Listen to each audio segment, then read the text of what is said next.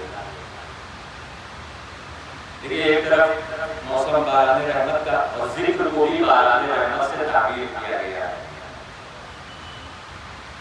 باران رحمت کیا مطلب ہے؟ جب خدا اپنی رحمت کو نازل کرنا چاہتا ہے تو وہ برسات لاتا ہے، وہ بارش کرتا ہے۔ خدا بند عالم اگر کسی بولنے والے پر رحمت نازل کرتا ہے تو اسے ذکر علی کی توفیق دے دیتا ہے، اسے ذکر علی کی توفیق دے دیتا ہے۔ تو ارشاد ہو رہا ہے اور جب تمہارے اس کے رب نے، جس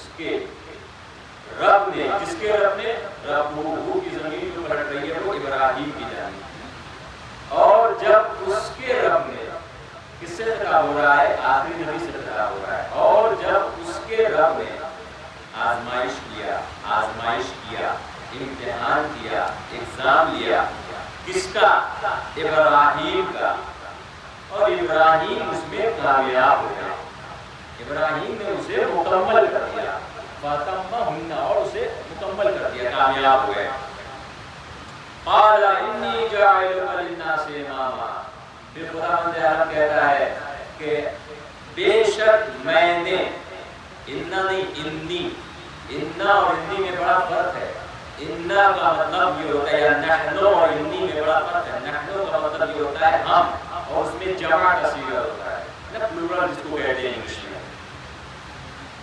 یہاں پہ کیا کہہ رہا ہے؟ انی، واحد کا صیغہ استعمال کیا ہے، یعنی نحنو بھی نہیں استعمال کیا بلکہ کہا انی جاعلک للناس اماما، بے شک میں تمہیں لوگوں کا امام مقرر کروں گا۔ یعنی امامت کے انتخاب میں خداوند عالم نے یہ بھی گنجائش نہ رکھی کہ خداوند عالم کی ایک ذات کے علاوہ کوئی دوسری ذات شامل ہو جائے۔ توجہ کر رہے ہیں؟ تو کیا میں نے اس میں آزمائش لیا، امتحان کیا تو وہ کامیاب ہو گیا۔ امتحان کس کا لیا جاتا ہے؟ آزمائش کس کی ہوتی ہے؟ جو امتحان میں شریک ہوتا ہے اسی کی آزمائش ہوتی ہے۔ مان لیجیے کوئی انجینئرنگ کر رہا ہو اور اس کے کسی بھی ایئر کا جو ہے وہ ایگزام ہو، امتحان ہو، اس کا امتحان کیسے لیا جائے گا؟ جب وہ امتحان میں شریک ہوگا۔ اگر وہ امتحان میں شرکت ہی نہ کرے تو بغیر امتحان لیے اسے فیل کر دیا جائے گا، پاس نہیں کیا جائے گا، اور جو بغیر امتحان لیے پاس کر دے وہ چور مانا جائے گا۔ یعنی ضرورت یہ ہے، توجہ کیجیے گا، ضرورت یہ ہے اگر آپ کو امتحان دینا ہے، آزمائش میں آنا ہے تو پہلے شرکت تو کیجیے، تب جا کر آپ یہ سوچئے کہ ہمیں کامیابی ملے گی۔ ابراہیم علیہ السلام نے امتحانات میں امتحان دیے ہیں، ایک نہیں، دو نہیں۔ میں تفسیر بھی پڑھ دوں تو آیت ہے جو بغیر تفسیر کے کوئی آیت نہ بیان ہو، کیونکہ ہم اس در کے ماننے والے ہیں کہ جس کا کہنا یہ ہے کہ قرآن کی آیت اس وقت تک ناکافی ہے کہ جب تک تفسیر اہل بیت آگے بڑھ کے سہارا نہ دے دے۔ ہمارے لیے اہل بیت کی ذات بھی ہے۔ تفسیر طبری اور تفسیر طبرسی اور تفسیر فخر رازی، تینوں کی تفسیر کا نچوڑ میں آپ کے سامنے پیش کر رہا ہوں۔ اور تفسیر طبری صاحب کی ایک تفسیر، اور تفسیر برہان فی تفسیر قرآن جو غالباً آیت اللہ قرآنی کا یہ ان کی تفسیر ہے۔ یہ ساری تفسیر کا نچوڑ میں آپ کے سامنے پیش کر رہا ہوں، تاکہ یہ جو یہاں پر ہے کہ میں نے ابراہیم علیہ السلام کا امتحان لیا اور آزمائش لیا اور وہ اس میں کامیاب ہو گئے، آخر امتحان ہوا تو کس چیز کا امتحان ہوا؟ آخر میں ایک ایسی تفسیر پیش کر رہا ہوں کہ جس پہ تمام مسلمانوں کا اتفاق ہے، سب مسلمان اسے مانتے ہیں۔ سب سے پہلے جن کے ذریعے سے امتحان لیا گیا وہ یہ کہ جب آپ کو نار نمرودی میں پھینکا جا رہا تھا۔ نمبر 2، ختنے کا حکم بھی ابراہیم علیہ السلام کے زمانے میں آیا، جس کے ذریعے سے بھی آپ کا امتحان لیا گیا. کعبے کی تعمیر ابراہیم علیہ السلام کے ہاتھ, اس کے ذریعے سے بھی امتحان لیا گیا. اپنے بیٹے اسماعیل کو ذبح کر رہے ہیں, وہ بھی ایک امتحان ہے, اس کے ذریعے سے امتحان لیا گیا. بت کو توڑ رہے ہیں, بت شکنی کے بھی ذریعے سے آپ کا امتحان لیا گیا. اب مجھے ایک تفسیر اور ملی, میں وہ تفسیر کو پڑھتا ہوں. تفسیر القرآن کے مقدمے میں علامہ بولانی آیت نمبر 124 سورہ بقرہ کے اسی تفسیر میں بیان فرماتے ہیں کہ چھٹے امام جعفر صادق علیہ السلام, اللہم صلی علی محمد, وہ یہ فرماتے ہیں اس تفسیر میں کہ وہ اما ابراہیم فلما اتم ایمانہ بولایت علی وولدہ صلوات اللہ والسلام علیہ نزلت امر اللہ لہ انی جاعلک للناس اماما. چھٹے امام کیا فرماتے ہیں, یہاں پر جو کہا خداوند عالم نے کہ میں نے کچھ کلمات کے ذریعے سے ابراہیم علیہ السلام کو, توجہ کیجیے گا, ابراہیم علیہ السلام کا امتحان لیا اور ابراہیم اس میں کامیاب ہو گئے. تفسیر کرنے والوں نے بہت سی تفسیریں کی, بت شکنی, تعمیر کعبہ, بیٹے کو ذبح کرنا, قربانی, غلے کو دیتے جانا, ختنے کا حکم, طرح طرح کی چیزیں یہاں پہ شامل کی گئی ہیں. مگر جب چھٹے امام سے پوچھا گیا کہ یہاں پہ کلمات سے مراد کیا ہے, تو چھٹے امام نے فرمایا کہ جب ابراہیم علیہ السلام نے اپنے ایمان کو ولایت علی سے مکمل کیا, تب خدا نے کہا میں نے آپ کو لوگوں کا امام بنا دیا ہے. کب؟ جب ولایت علی ابن ابی طالب اور ان کے جو اطہار ہیں, جو ان کی اولاد ہیں, ان کی ولایت کے ذریعے سے اپنے ایمان کو مکمل کیا, تب خداوند عالم نے کہا انی جاعلک للناس اماما, میں آپ کو لوگوں کا امام بنا رہا ہوں. اس تفسیر سے کوئی کچھ سمجھے یا نہ سمجھے, مگر مجھے ایک جملہ ضرور مل گیا ہے, آدم خلیل ہے, آدم نبی ہے, آدم نبی ہے, آدم خلیل ہے. جب ولایت علی کے بغیر خلیل کو امامت نہیں مل سکتی, تو ولایت علی کے بغیر عبدال کو جنت کیسے مل سکتی ہے؟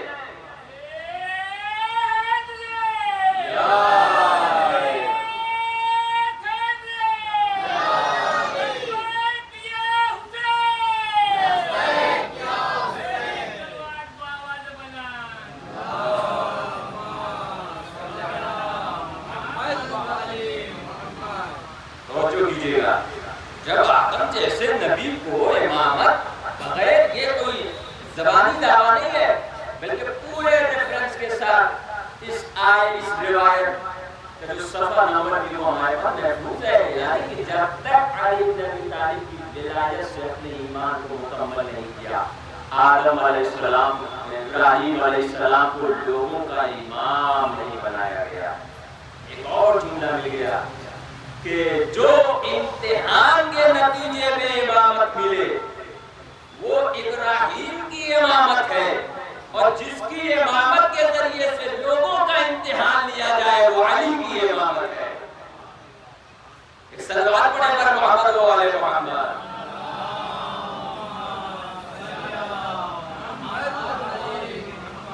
بس اسی موضوع پہ مکمل گفتگو ہونی ہے. آپ دیکھیں اس میں کتنے گوشے ہیں. امامت لطف الہی ہے, یعنی اس کا مطلب کیا ہے کہ جب خداوند عالم نے چاہا کہ اپنے بندوں پہ لطف کرے, مہربانی کرے, تو اس نے امامت کو خلق کیا ہے, تو اس نے امام بنایا ہے. یعنی اچھا آزمائش میں رکھا گیا, امتحان لیا گیا, تب جا کے انہیں امامت کا عہدہ ملتا ہے. میں کہوں گا دنیا والوں سے اگر تمہیں کامیابی چاہیے تو پہلے تمہیں آزمائشوں سے گزرنا ہوگا. بغیر آزمائش کے جب اللہ ابراہیم جیسے خلیل کو کوئی عہدہ نہیں دے سکتا ہے, تو اپنے بندوں کو بغیر امتحان کے, بغیر مصیبت کے آرام کیسے دے سکتا ہے؟ جب ابراہیم علیہ السلام کو بھی عہدہ دینے کا نمبر آیا تو پہلے آزمائش کیا. اب میں گفتگو کو آگے بڑھاتا ہوں. وَإِذِ ابْتَلَىٰ إِبْرَاهِيمَ رَبُّهُ, تو کیا کہا انی جاعلک جاعلک للناس اماما، میں نے آپ کو لوگوں کا امام بنایا ہے۔ تاریخ میں امامت کو لے کر کچھ مناظرے ہوئے ہیں، کچھ مناظرے ہوئے ہیں۔ ایک بہت بڑے مناظرہ کرنے والے چھٹے امام کے شاگرد، آپ نے شاید نام سنا ہوگا، ہشام بن حکم۔ یہ ایسے شاگرد تھے کہ جس کے بارے میں چھٹے امام فرمایا کرتے ہیں کہ ہشام نے اپنی زبان سے بھی ہماری نصرت کی ہے، اپنی تلوار سے بھی ہماری، یعنی وہ ہے ہشام بن حکم۔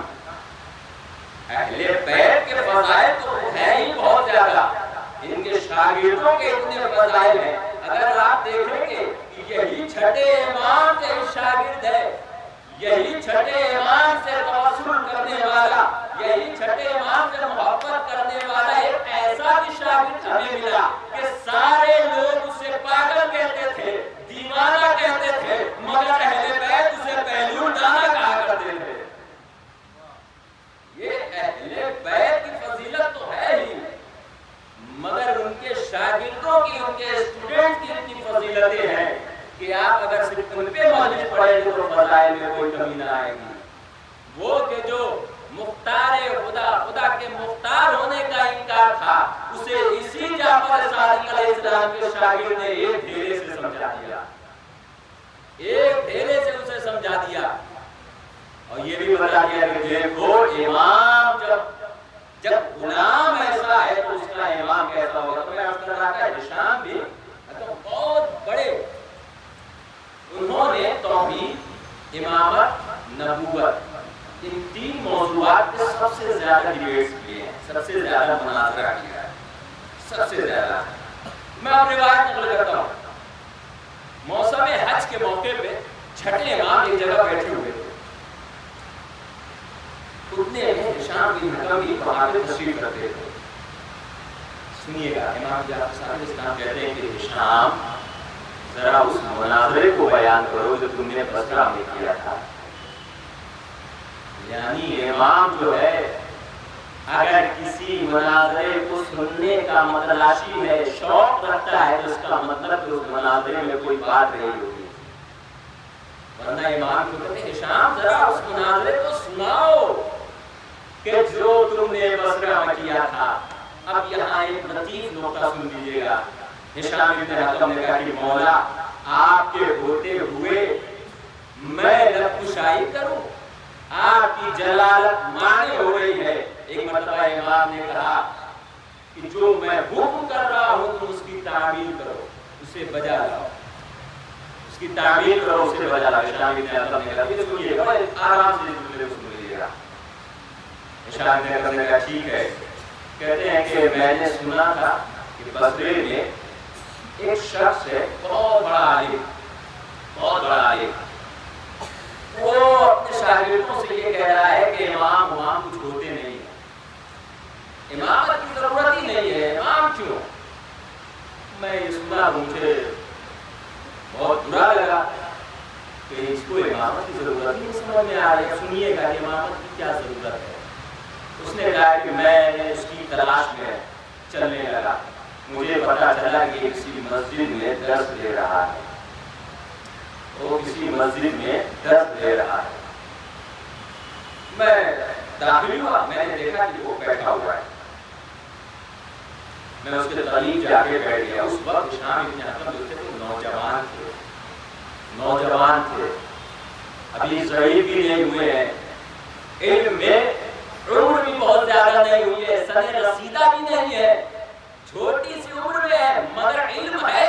مطلب کیا ہے؟ مطلب یہ ہے کہ اگر آپ کم سن بھی ہیں، کم علم والے، اگر کم سن بھی ہیں، کم عمر والے بھی ہیں، لیکن اگر آپ کے پاس علم ہے تو دربار میں اچھے اچھے بوڑھوں کی بولتی بند کر سکتے ہیں، صرف دربار میں نہیں، اپنے سماج میں بھی، اپنے سوسائٹی میں بھی۔ بیٹھے، کہا کہ میں آپ کے پاس بیٹھ سکتا ہوں؟ کہا کہ ہاں بیٹھو۔ سننے لگا وہ گفتگو۔ ہشام بن حکم نے کہا کہ کیا آپ مجھے اجازت دیتے ہیں کہ میں بھی آپ سے کچھ سوال کروں؟ اس نے کہا ہاں سوال کرو۔ کہا سوال کرو. ہشام ابن حکم نے کہا یہ بتائیے کہ آپ کے پاس آنکھ ہے؟ کیا آپ کے پاس آنکھ ہے؟ اس نے کہا یہ کیسا سوال کر رہے ہو تم؟ یہ اس میں لفظ استعمال ہوا ہے، یہ توہین آمیز، یہ احمقانہ سوال. کہا کہ نہیں، یہ سوال کرنے کا طریقہ ایسا ہی ہے، آپ جواب دیجئے پھر گفتگو آگے بڑھے گی. کہا کہ ہاں سوال کرو. کہا کہ یہ بتائیے کہ کیا تمہارے پاس آنکھ ہے؟ کہا ہاں آنکھ ہے. کہا کان ہے؟ کہا ہاں کان بھی ہے. کہا ناک ہے؟ کہا وہ بھی ہے. کہا زبان ہے؟ کہا وہ بھی ہے. پھر ہشام نے پوچھا یہ بتائیے آنکھ سے آپ کون سا کام کرتے ہیں؟ کہا میں آنکھ سے دیکھتا ہوں. کہا کان سے کون سا کام کرتے ہیں؟ کہا میں کان سے سنتا ہوں. کہا ناک سے کیا کام کرتے ہیں؟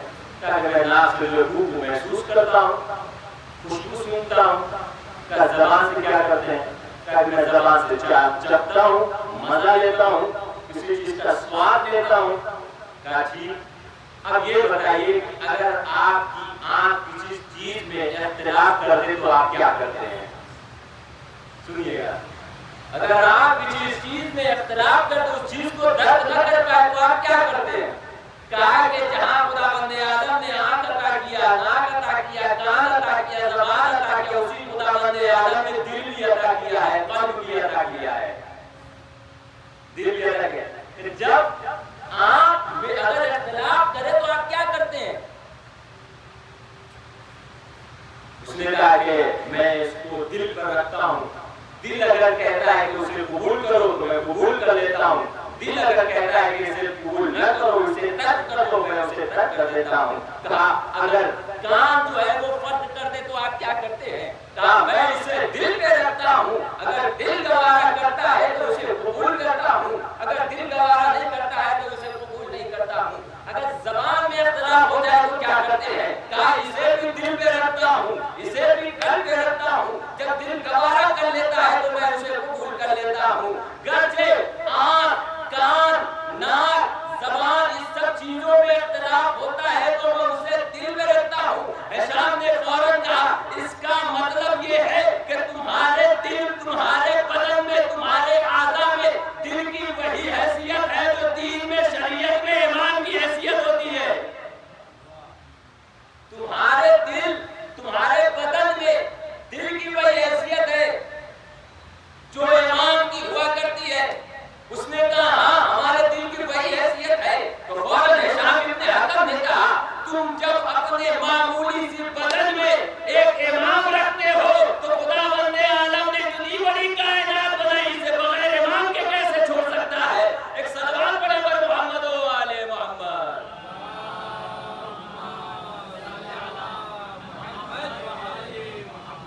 ایک اور سلوات پڑھے مجھول کر پر محمد و آل.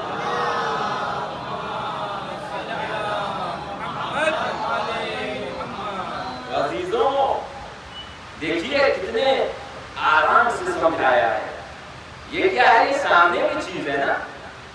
آپ کوئی بھی چیز بنائے، کوئی کمپنی بنائے تو اس کا مالک یہ نہیں کہتا میں مالک ہوں، اب کمپنی میں مینیجر کی ضرورت نہیں ہے، ورکر کی ضرورت نہیں ہے، کسی کی ضرورت نہیں ہے.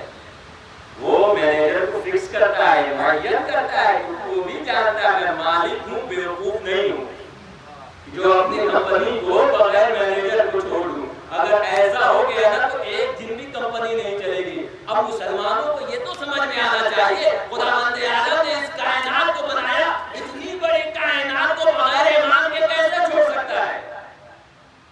ہوگا وہی کہ جو نہیں ہونا چاہیے تھا. اب ظاہر ہے کہ اس بحث میں نہیں پڑ رہا ہے. تو ہشام ابن حکم نے یہ مناظرہ جیت لیا. اس نے پھر بڑھ کر ایک جملہ کہا جو شاید آپ لوگوں کے لیے بھی ایک پیغام ہو.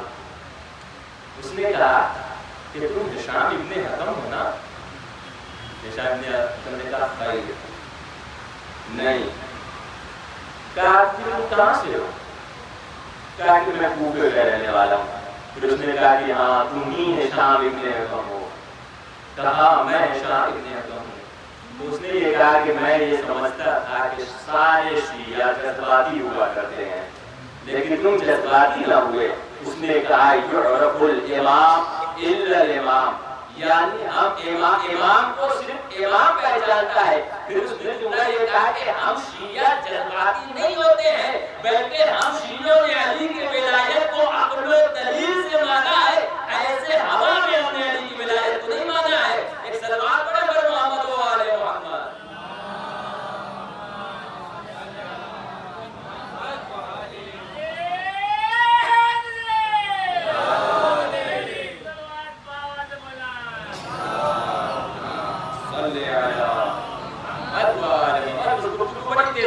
بڑے بھی میں نے امامت کی تعریف بھی نہیں کی ہے. میں اس کو انشاءاللہ پھر کل اگر اس میں وقت گنجائش ہے پھر امامت کی تعریف کروں گا. پھر آپ کو بتاؤں گا کہ دیکھیے امامت کا دائرہ کتنا وسیع ہے، کتنا وسیع ہے امامت کا دائرہ. آپ اس کو دیکھیں گے. ہشام ابن حزم نے بہت سے مناظر کی. ایک اور مناظر تاریخ میں ملتا ہے جس کو فلسفے سے انہوں نے سولو کیا ہے، فلسفے سے حل کیا ہے، فلسفے سے اس کو حل کیا ہے. ظاہر سی بات ہے کہ جو مسلمان نہیں ہے وہ قرآن سے بات کو مانے گا نہیں مانے گا. وہ آپ کی کتاب ہے، ہماری کتاب تو ہے ہی نہیں. وہ کیسے مانے گا؟ جب آپ اسے عقل سے جواب دیں، جب آپ اسے عقل سے جواب دیں، فلسفے سے جواب دیں. کوئی بڑا فلسفر ہوگا تو اسے نہیں کر سکے گا. ہشام ابن حزم سے ایسی سوال ہوا تھا. منصور دوانتی جو چھٹے امام کے زمانے کا ایک بڑا ظالم بادشاہ رہا ہے، اس نے جو ہے وہ ایک محفل سجائی. اس کا عنوان یہ رکھا کہ اگر خدا حاکم ہے تو پھر امام کی ضرورت ہی کیا ہے. اگر خدا حاکم ہے تو کیا ضرورت ہے امام کی. اس نے رکھا ایک بہت بڑے عالم معتزلی، جس کو معتزلی بھی کہا جاتا ہے کہ وہ اس کا اپنا عالم رہا ہے، لیکن یہ سمجھ لیجیے کہ وہ دشمن اہل بیت تھا. اس کو ایک طرف رکھا اور ہشام ابن حزم کو سامنے رکھا. اس نے سوال کیا، اے ہشام یہ بتاؤ کہ خداوند عالم جب حاکم ہے تو اسے امام کی ضرورت کیا محسوس ہوئی، اور اگر امام ہے تو اس کا ذکر قرآن میں کیوں نہیں آیا؟ توجہ سنیے گا. اسی لیے کہا جاتا ہے کہ قرآن کو صرف پڑھنے کا فائدہ نہیں ہوتا ہے، قرآن کو سمجھنے کا فائدہ ہوتا ہے. قرآن آپ پڑھتے رہیں گے تو عبادت میں ضرور شمار ہوگا، مگر قرآن کو جب آپ اس کے ترجمے کو پڑھیں گے، اس کے تفاسیر کو پڑھیں گے، تب آپ کو سمجھ میں آئے گا کہ قرآن کیا چیز ہے. جب میرے موضوع میں جملہ ہے نا کہ آج جو مسلمان پریشان ہیں، ان کی پریشانی کی وجہ یہ ہے کہ وہ قرآن سے دور ہو گئے. وہ قرآن سے دور ہوئے، قرآن نے انہیں اپنے سے دور کر دیا ہے.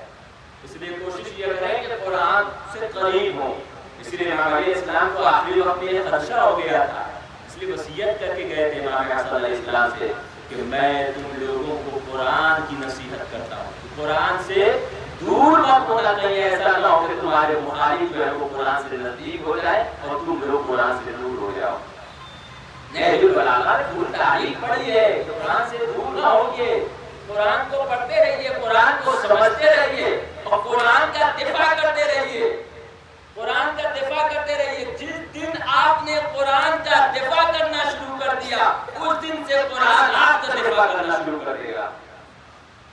کیا ہوا تھا؟ ابھی قرآن کی بات آ گئی ہے. ابھی 26 آیتیں سلیکٹ کی گئی تھی نا کہ یہ قرآن جو ہے اس کو قرآن سے نکالنا چاہیے. ان آیتوں کو کہا جاتا تھا نا، قرآن سے ان آیتوں کو 26 آیتوں کو نکالنا چاہیے، کیونکہ مسلمانوں کو حکم دیتا ہے کہ جہاد کرو اور کافروں کو مارو. یہ نتیجہ پتہ کس زمرے میں آتا ہے؟ جب آپ قرآن کو فقط پڑھیں گے تب ایسے اشکالات سامنے آئیں گے، لیکن جب آپ قرآن کو سمجھیں گے تو یہ سارے اشکالات رد ہو جائیں گے. کیونکہ قرآن جو ہے وہ قصے اور کہانیوں کی محض کتابیں نہیں ہے. قرآن وہ ہے کہ جو ہر وقت اور ہر حساب کی چیزوں کو بتاتا ہے. قرآن وہ ہے کہ جو ہر زمانے کے لوگوں کی ہدایت کرتا ہے، بالکل ویسے ہی جیسے امام ہر زمانے کے لوگوں کی ہدایت کرتا ہے. آپ کہیں گے کیسے؟ امام کا جملہ ہے کہ اپنے بچوں کی اگر تربیت کرو تو آنے والے زمانے کے حساب سے کرو. یہ ماڈرن ایجوکیشن آج کا کانسیپٹ ہے، یہ بہت پرانا کانسیپٹ ہے اہل بیت علیہ السلام کا، کہ جس علم کی تمہیں ضرورت ہونے والی ہے مستقبل قریب میں، اس علم کی تیاری کرو. اس لیے رہبر معظم نے اے آئی اور چیٹ جی پی ٹی کے فوکس کرنا شروع کر دیا ہے کہ اگر ہم اے آئی انٹیلیجنس والے علم میں پیچھے رہ گئے تو ہم زمانے سے پیچھے ہوتے رہ جائیں گے. اس لیے اپنے بچوں کو اور اپنے لوگوں کو اس فیلڈ میں مہارت دیجیے اور انہیں بتائیے کہ یہ فیلڈ ہے، علم ہے۔ بہرحال اگر آپ نے اس علم سے حسن استفادہ نہیں کیا تو دشمن اس علم سے سوء استفادہ کر لے گا۔ بالکل ویسے ہی کہ جیسے پرمانو بم بنانا، ایٹم بم بنانا یہ علم تھا، مگر اسے جاپان اور ہیروشیما اور ناگا پہ گرانا یہ اس علم کا درپیوگ تھا، مس یوز تھا۔ اس لیے آپ کو ایسا علم حاصل کرنا ہے کہ اس سے لوگوں کو فائدہ ہو۔ اسی لیے رہبر معظم جو ہے اس پر اپنے فتوے کو رکھتے ہیں کہ کوئی ایسا بم یا کوئی ایسا آلہ بنانا جس میں معصوموں کی جان چلی جائے، وہ اسلام جو ہے اس کی اجازت نہیں دیتا ہے۔ لیکن اگر یہ وقت کی ضرورت ہو جائے اور دشمن اڑ جائے کہ ہم تمہیں ایٹم بم نہیں بنانے دیں گے تو پھر اس کی ہم پرواہ بھی نہیں کرتے ہیں، فکر بھی نہیں کرتے ہیں۔ اسلام کی اور مسلمان کی حفاظت کے لیے ہم جس قدم پہ جانا چاہیں اس قدم پہ جائیں گے، جس قدم پہ بھی جانا چاہیں اس قدم پہ جائیں گے۔ تو قرآن سے اپنے آپ کو قریب، اس نے کہا قرآن نے کہاں، ابھی جو اشکال رہ گیا تو 26 آیتیں اس کے بارے میں کہا گیا یہ جو ہے مسلمانوں کو جہاد کی طرف رغبت دیتا ہے۔ دیکھیے اگر قرآن کو سمجھانے کے لیے ہمارے پاس امام نہ ہوتا نا تو ہم بھی اس کا شکار ہو جاتے، لیکن شکر خدا کیجئے کہ آپ کے پاس زندہ امام موجود ہے، زندہ امام موجود ہے۔ سورہ توبہ کی کچھ آیتیں تھیں کہ جس کے بارے میں کہا جاتا ہے کہ اس میں ہے کہ کافروں کو جہاں پاؤ انہیں قتل کر دو، جبکہ اسی آیت سے پہلے میں ایک چیز کہوں گا، اگر میری آواز جو بھی سن رہا ہو، قرآن کی ایک آیت سے آپ قرآن کو نہیں سمجھ سکتے ہیں، آپ اس کے سیاق و سباق کو پڑھنا پڑے گا۔ قرآن کی جو یہ آیت ہے کہ جہاں کافر ملے انہیں قتل کر دو، یہ ہر زمانے کے کافروں کی بات نہیں ہو رہی ہے، بلکہ یہ احد کے زمانے کے کافروں کی بات ہو رہی ہے۔ اس کے پیچھے بھی ریزن رہا ہے، ایسا نہیں کہ اس زمانے میں بھی ملے اور مار دو، یہ نہیں، کیونکہ اسلام جو ہے وہ الٹی کھوپڑی والا مسلمان نہیں چاہتا ہے، وہ سیدھی کھوپڑی والا مسلمان چاہتا ہے۔ یہ نہیں کہ جسے پاؤ اسے مار دو، یہاں تک کہ قرآن میں یہ ملتا ہے کہ تم کافروں کے بت کو بھی برا نہ کہو۔ اگر قرآن کافروں کو قتل کرنے کے بارے میں ہوتا تو پھر قرآن میں خدا کبھی یہ نہ کہتا کہ کافروں کے بت کو بھی برا نہ کہو۔ جب قرآن اس کی حمایت نہیں کرتا کہ کافروں کے بت کو برا کہو تو پھر اس کی حمایت کیسے کرے گا کہ کافروں کو جہاں پاؤ اسے قتل کر دو۔ ایک جگہ یہ بھی ہے کہ القتل اکبر من القتل، الفتنہ اکبر من القتل، فتنہ جو ہے وہ قتل کرنے سے بھی زیادہ سخت ہے، یعنی اتنی زیادہ پکڑ ہے۔ اپنے آپ کو پیس کمیونٹی کا گرداننے والوں آپ قرآن پڑھو، دیکھو اگر شانتی کا اور ہم پسندی کا سب سے بڑا مذہب ہے تو وہ اسلام ہے، وہ اسلام ہے۔ اسلام ہی کا مطلب یہ ہے، مسلمان کی تعریف کیا ہے؟ وہ کہ اس کے اعضاء، بدن، جوارے، زبان اور آنکھ سے دوسرے لوگ محفوظ رہیں، یعنی کسی کو زبان سے تکلیف نہ ہو، کسی کو آنکھوں سے تکلیف نہ ہو، کسی کو اس کے ہاتھ سے دوسرے کو تکلیف نہ ہو۔ مطلب کیا ہے؟ اللہ نے تمہیں ہاتھ دیا ہے، کسی کا مال غصب کرنے کے لیے نہیں، میراث کو غصب کرنے کے لیے نہیں۔ اللہ نے تمہیں زبان دیا ہے، کسی کے خلاف غیبت کرنے کے لیے نہیں، کسی کے خلاف چغلخوری کرنے کے لیے نہیں۔ اللہ نے تمہیں آنکھ دیا ہے، کسی کے چھپ چھپ کر نظر بنانے کے لیے نہیں، یوں کہوں کہ CCTV بننے کے لیے نہیں، کسی کا کیمرہ بننے کے لیے۔ بعض لوگ ایسے ہوتے ہیں سماج و معاشرے میں کہ جن کی نظر سے بچنا بڑا مشکل ہوتا ہے، وہ ہر جگہ ہوتے ہیں، ہر جگہ ہوتے ہیں، دیکھتے کہ یہ انسان جو جا رہا ہے نا فلاں جگہ جائے گا، بغل والے سے کہہ دیتے ہیں دیکھنا ابھی 15 منٹ میں کچھ لے کے آئے گا تھیلے میں، ہے نا، کچھ تھیلے میں لے کر آئے گا۔ قرآن نے منع کیا ہے ان سب چیزوں سے، یہاں تک کہ سرگوشیاں کرنے سے منع کیا۔ نجوہ آیا، نجوہ اتاری تھی خداوند عالم نے، یعنی سرگوشیاں جو بزم رسول میں بیٹھ کے کیا کرتے تھے، خداوند عالم نے کہا ہے رسول ان سے کہہ دیجئے سرگوشیاں نہ کیا کریں، صدقہ دیا کریں۔ اچھا جب سرگوشیاں نہ کیا کریں، جب کہہ دیا صدقہ دیا کرے، بتائیے تھے کہ بدن نبی میں کون تھا اتنا مالدار جو صدقہ دے دیتا. آئے نجوہ کو منسوخ کیا گیا, اس کی جگہ دوسری آئی اور اس میں کہا گیا کہ اب اگر نبی سے ملاقات کرنا ہے تو صدقہ نہیں دینا ہے بلکہ قُلْ لَا أَسْأَلُكُمْ عَلَيْهِ أَجْرًا إِلَّا الْمَوَدَّةَ فِي الْقُرْبَىٰ. اگر اپنے نبی کو راضی کرنا چاہتے ہو تو نبی کی آل سے محبت کرو, مودت کرو. ایک صلوات پڑھو اور محمد و آل محمد.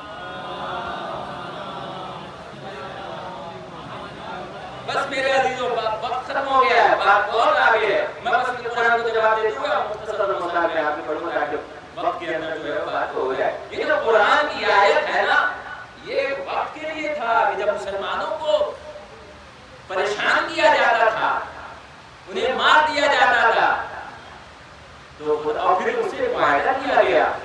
جب اس معاہدے کو کافروں نے توڑ دیا تب قرآن کہتا ہے کہ اب یہ جہاں ملے انہیں مارو, انہیں قتل کرو.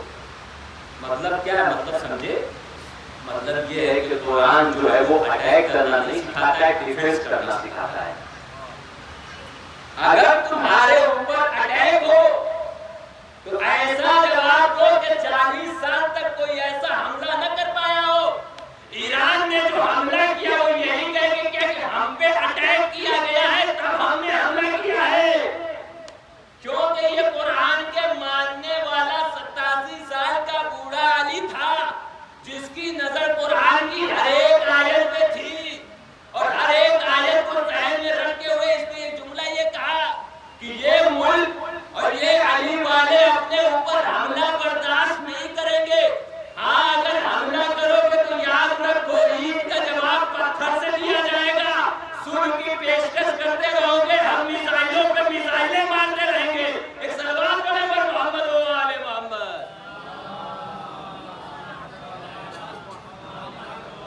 بس میرے عزیزوں کو گفتگو ختم کر رہا ہوں. آج امامت کی ضرورت ہے ہر زمانے میں. اب انشاءاللہ کل گفتگو آگے بڑھے گی, آپ دیکھیں گے کہ امامت کیا ہوتا ہے, لطف الہی ہے. ابھی تو صرف ذکر ابراہیم اور دو کلمات کی تو گفتگو ہوئی ہے. یہ بہت اس میں تفصیل ہے, نئی نئی تفصیل آپ کے سامنے پیش کروں گا. امام, جب کسی کا امام ایسا ہوتا ہے تو غلام کے اندر بھی کچھ نہ کچھ تاثیر ضرور آتی ہے. عزیزانو, آج 2 محرم کی تاریخ, آپ کے رونے کے لیے صرف ایک جملہ کافی ہے کہ امام حسین علیہ السلام کربلا میں پہنچ گئے ہیں. عزیزانو, تاریخ یہ کہتی ہے کہ 2 محرم کو امام حسین علیہ السلام کربلا کے میدان میں پہنچ جاتے ہیں. جب امام کربلا میں پہنچے نا, لوگوں کا قافلہ جو ہے وہ آگے جا رہا تھا. لوگوں نے دور سے کچھ چیزیں دیکھی تو ان کو لگا کہ شاید کوفہ نزدیک ہو گیا ہے. کسی نے امام سے کہا کہ مولا کوفہ نظر آ رہا ہے. امام نے کہا کوفہ اس راستے پہ کہاں, ابھی تو کافی دور ہے. امام کوفہ جانے کے لیے گئے. جب وہ لوگ قریب آئے تو لوگوں نے دیکھا کہ نہیں, یہ کوفہ نہیں ہے, یہ کچھ افراد آ رہے ہیں کہ جن کے ہاتھوں میں پرچم ہے. وہ ایسا لگ رہا ہے کہ کسی نخلستان یا کھجور کا پیڑ ہے. وہ قریب آ رہا ہے. امام نے کہا کہ سب لوگ یہیں پہ رکے اور سب لوگ جو ہے وہ پانی جتنا ہو سکے پانی اپنے ظرف میں بھر لیں. کوئی برتن, کوئی ظرف خالی نہ رہے, سارے مشکیزوں میں پانی کو بھر لیا جائے. لوگوں نے سوچا کہ امام کیوں اس موقع پہ پانی بھرنے کرے, کیونکہ ابھی تو آگے پانی ملنے والا ہے. امام نے کہا نہیں, سارے مشکیزوں کو دور کر لیا جائے. یہ حقیقت تو تب ہوئی جب سامنے سے وہ لشکر آ رہا تھا, وہ اور نزدیک ہوا. امام نے دیکھا, کیا دیکھتے ہیں کہ وہ لشکر والے بڑے پیاسے ہیں. وہ لشکر والے بڑے پیاسے ہیں. تاریخ میں لکھا ہے کہ اس لشکر کا جو سربراہ تھا جسے حر کہا جاتا ہے, وہ نیچے اترتا, اترنے کے بعد کہتا ہے مولا ہمارا لشکر بہت پیاسا ہے, ہمارا لشکر بہت پیاسا ہے. اگر پانی نہ ملا تو سارا لشکر جو ہے وہ تڑپ تڑپ کے مر جائے گا. ایک مرتبہ امام حسین علیہ السلام نے کہا عباس سارے مسجدوں کو پانی کو رہا کر دیا جائے، اس لشکر کو پانی دیا جائے، یہ بہت پیاسا ہے۔